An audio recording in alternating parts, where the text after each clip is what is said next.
वालेकुम क्लास 9, कैसे हैं आप सब। उम्मीद करती हूँ आप सब लोग खैरियत से होंगे। जैसा कि आप जानते हैं हम क्वेश्चन नंबर 3 कम्प्लीटली सॉल्व कर चुके हैं। आज की इस वीडियो में हम क्वेश्चन नंबर 4 करेंगे, जो कि बहुत ही आसान क्वेश्चन है, जिसमें सिर्फ़ और सिर्फ एडिशन ऑफ मैट्रिसेस है। एडिशन आपको आती है, सब्ट्रैक्शन आती है, तो आप क्या इसको सॉल्व कर सकते हैं ईजीली। तो सबसे पहले एडिशन को दोबारा से एक दफ़ा रिवाइज़ कर लेते हैं। मैंने आपको बताया था एडिशन ऑफ मैट्रिसेस उन दो मैट्रिसेस के दरमियान हो सकती है जिनके ऑर्डर सेम हो, और कैसे होती है उनकी कॉरेस्पॉन्डिंग एंट्रीज़ को ऐड करके। तो बेसिकली हमने इसमें यही सब कुछ करना है, कॉरेस्पॉन्डिंग एंट्रीज़ को ऐड करना है या कॉरेस्पॉन्डिंग एंट्रीज़ को माइनस करना है। कॉरेस्पॉन्डिंग एंट्रीज़ यानी आमने सामने, जैसे 1 के आमने सामने 0 है, यानी फर्स्ट कॉलम में अगर 1 फर्स्ट पर है, फर्स्ट एंट्री है, तो सेकंड मैट्रिक्स में भी हम फर्स्ट कॉलम में फर्स्ट एंट्री ही देखेंगे। तो 1 के कॉरेस्पॉन्डिंग 0 होगा, 0 के 2 होगा, 0 के 3 होगा और 1 के 0। सिमिलरली अगर हम इन दो मैट्रिसेस की बात करें तो 0 के कॉरेस्पॉन्डिंग 1 है, और फिर 2 के हमारे पास कॉरेस्पॉन्डेंस 1 है, 3 के 1 है, 0 के 0 है। ठीक है, तो ये होता है कॉरेस्पॉन्डिंग एंट्रीज। तो कॉरेस्पॉन्डिंग एंट्रीज को ऐड करेंगे तो हमारे पास जो एडिशन का आंसर है वो निकल आएगा। तो बढ़ते हैं शीट की तरफ। शीट पर क्वेश्चन लिख लिया है मैंने। सबसे पहले रीराइट करेंगे। रीराइट क्वेश्चन कर अब हम इसको सॉल्व करेंगे। बोर्ड मैथ्स के रूल के हिसाब से सबसे पहले ब्रैकेट सॉल्व की जाती है। तो सबसे पहले हम इसकी ब्रैकेट सॉल्व करेंगे। ब्रैकेट में प्लस का साइन है, यानी ब्रैकेट में भी एडिशन हो रही है, ब्रैकेट के बाहर भी एडिशन हो रही है, लेकिन हम पहले ब्रैकेट सॉल्व करेंगे। तो ये एज इट इज़ आता जाएगा नीचे जब तक हम ब्रैकेट सॉल्व कर रहे हैं। ठीक है, ब्रैकेट को लिख लेंगे। सबसे पहले राउंड ब्रैकेट डालेंगे, फिर स्क्वायर ब्रैकेट डालेंगे, एंड हम लिखना स्टार्ट करेंगे। 1 प्लस होगा 0 में, यहाँ पर भी आपने एडिशन शो करनी है, यानी एडिंग ऑफ 2 एंट्रीज आपने शो करनी है। ठीक है, 1 0 से ऐड होगा, 0 होगा 2 में, 0 होगा फिर 3 में, एंड 1 0 में, यानी कॉरेस्पॉन्डिंग एंट्रीज को ऐड किया। 1 0 1 0 0 2 0 3 1 0 कॉरेस्पॉन्डिंग एंट्रीज को ऐड करके ये मैट्रिक्स जो है एज इट इज़ आ जाएगा। बिकॉज अभी हम वर्किंग किस में कर रहे हैं, अभी हम वर्किंग कर रहे हैं इस वाले पोर्शन में, यानी अभी हम ब्रैकेट सॉल्व करें। तो जब हम ब्रैकेट सॉल्व कर रहे होते हैं तब हम कोई भी जो एडिशन या सब्ट्रैक्शन या कोई भी फंडामेंटल ऑपरेशन परफॉर्म नहीं करते, सिर्फ ब्रैकेट ही सॉल्व करते हैं। ब्रैकेट में जो फंडामेंटल ऑपरेशंस है वो हम करते हैं। ये ऐड हो जाएगा इस तरह। ठीक है, नेक्स्ट हम क्या करेंगे, 1 + 0 1, 0 + 2 2, 0 + 3 3, एंड 1 + 0 1। ठीक है, हमने सिंपली इसको ऐड कर लिया, इसका जो आंसर आया। अब हम इसमें ऐड करेंगे ये 1 0 1 1 0 1 का मैट्रिक्स, यानी जो हमारे पास अलहदा हमारे पास एक जो टर्म थी, जो मैट्रिक्स था, उसको हम अब ये जो आंसर आया हमारा ऐड करने के बाद दो मैट्रिक्स के, यानी ब्रैकेट को सॉल्व करने के बाद जो आंसर आएगा उसको हम फिर उस तीसरे मैट्रिक्स के साथ मल्टीप्लाई प्लस करवाएंगे। तो मैंने आपको कहा था कि बस आपने क्या स्टेप ध्यान रखना है। सबसे पहले आपने रीराइट करना है क्वेश्चन, उसके बाद आपने ब्रैकेट सॉल्व करना है, ब्रैकेट की एडिशन आपने शो करवानी है, उसके बाद जो उसका आंसर आएगा उसको ऐड कर देना, उन दोनों को ऐड करना है। 1 और 1 ऐड होगा तो 2 आ जाएगा, 2 + 1 3, 3 + 0 3, 1 + 1 2।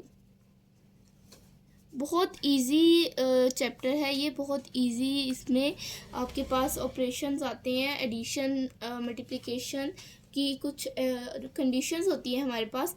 अगर वो कंडीशंस पूरी हो जाएं तो हम आराम से इनको सॉल्व कर सकते हैं। ये था हमारा फाइनल आंसर विच इज़ 2 3 3 2। हमने क्या किया, इस क्वेश्चन का एक दफ़ा रिव्यू ले लेते हैं। सबसे पहले हमने क्वेश्चन को रीराइट किया, अगेन हमने ब्रैकेट को सॉल्व किया और हमने एक अगली तीसरी ब्रैकेट को एज इट इज़ लिख दिया।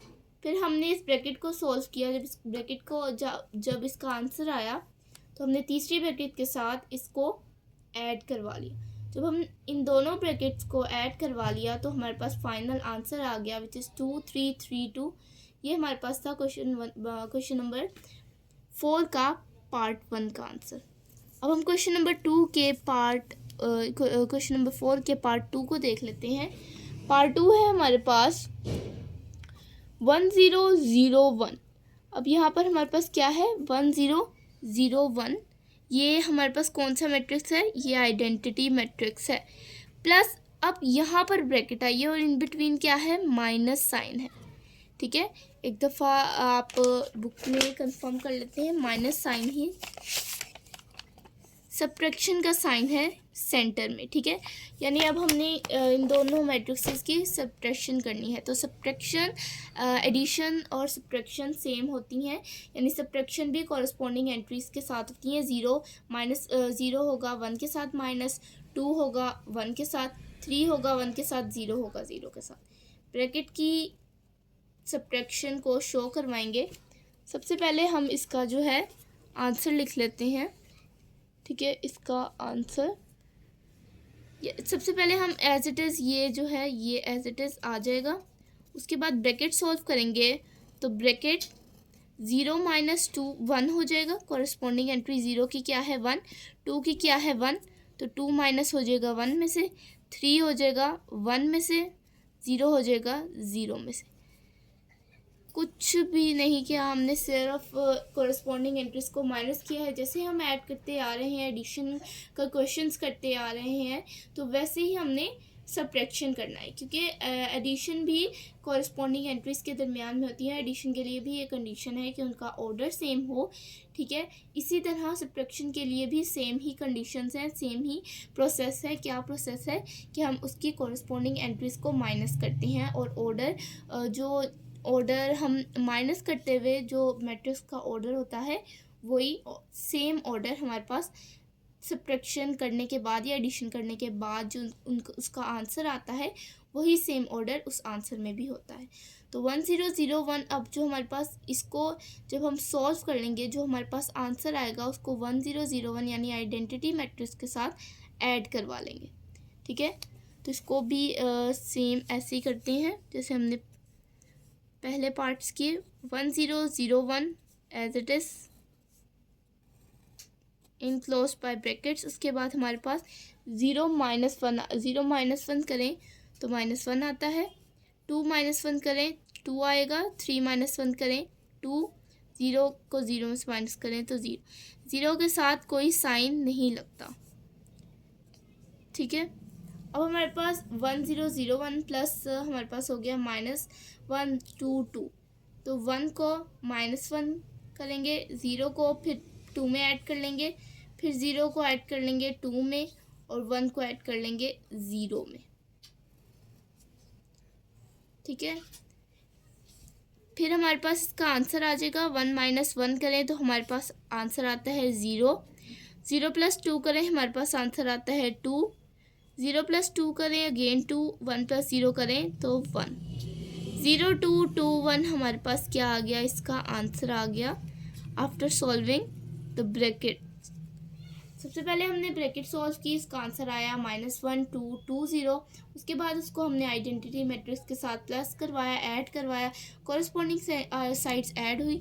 अगर यहाँ पर हम प्लस भी लिख देते हैं तो अल्टीमेटली प्लस माइनस माइनस होता है, तो 1 - 1 ही होगा। तो 1 - 1 0, 0 + 2 2, 0 + 2 2 एंड 1 + 0 1। तो एडिशन और सब्ट्रैक्शन सेम है। अगर आपको एडिशन आ जाती है तो सब्ट्रैक्शन भी बहुत आसान है। अगर सब्ट्रैक्शन आ जाती है तो एडिशन भी एज इट इज़ सेम है और आप एडिशन कर सकते हैं दो मैट्रिसेस की। तो ये दो मैट्रिसेस के दरमियान है, कोई कांस्टेंट नहीं था इसमें। ठीक है, हमने मैट्रिसेस की एडिशन की है और मैट्रिसेस की सब्ट्रैक्शन की है। नेक्स्ट हम करते हैं पार्ट नंबर 3।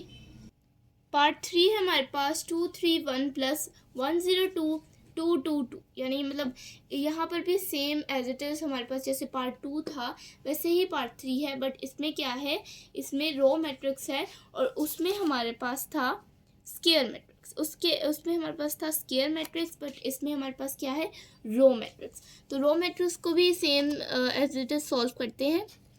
2 3 1 अभी हम ब्रैकेट नहीं सॉल्व करें तो 2 3 1 एज इट इज़ आ जाएगा।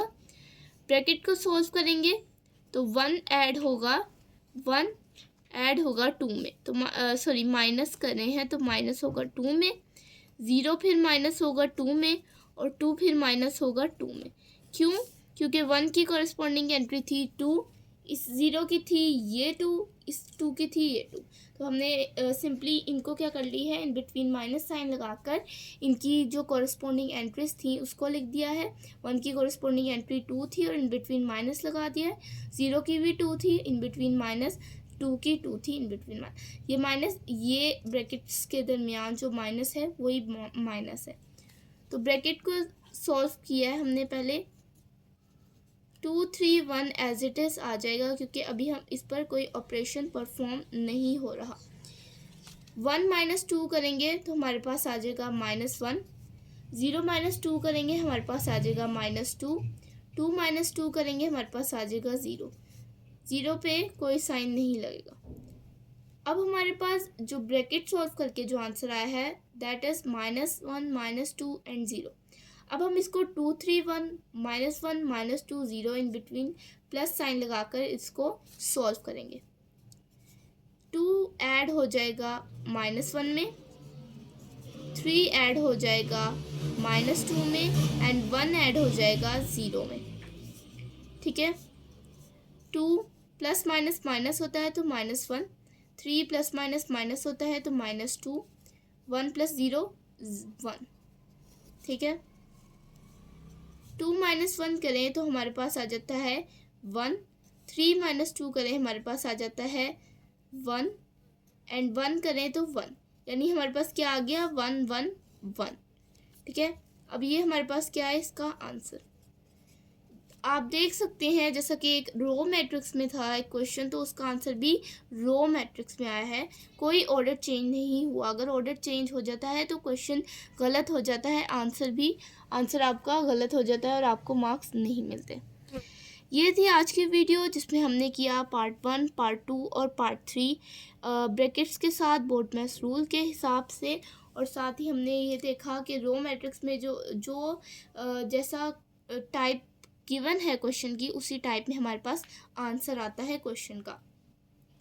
तो बहुत इजी क्वेश्चन है, इनकी ज़्यादा से ज़्यादा प्रैक्टिस करें। अगर आपको किसी क्वेश्चन में कोई प्रॉब्लम है या किसी एक्सरसाइज में जो अभी तक हमने की एक्सरसाइज 1.1, 1.2, 1.3 और बेसिक डेफिनेशंस एग्जांपल के साथ, तो अगर आपको किसी में भी कोई मसला है तो आप इस वीडियो के इस कमेंट में बता सकते हैं जो भी आपकी प्रॉब्लम है।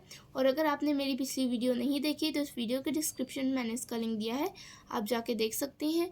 साथ ही साथ आप डेफिनेशंस को ज़रूर देखें क्योंकि अगर आपको डेफिनेशंस क्लियर है तो आपको सब चीज़ें क्लियर है। रो मैट्रिक्स क्या होता है, कॉलम, रेक्टेंगुलर, स्क्वायर, आपके पास null matrix, diagonal matrix, scalar matrix, identity matrix, ये सारे मैट्रिसेस की टाइप्स हमने की थी और आपको पता होना चाहिए कि ये कौन सा मैट्रिक्स है। साथ ही साथ जब हम क्वेश्चन सॉल्व कर रहे होते हैं तो मैं आपको बताती हूँ कि ये कौन सा मैट्रिक्स है, ये कौन सा मैट्रिक्स है।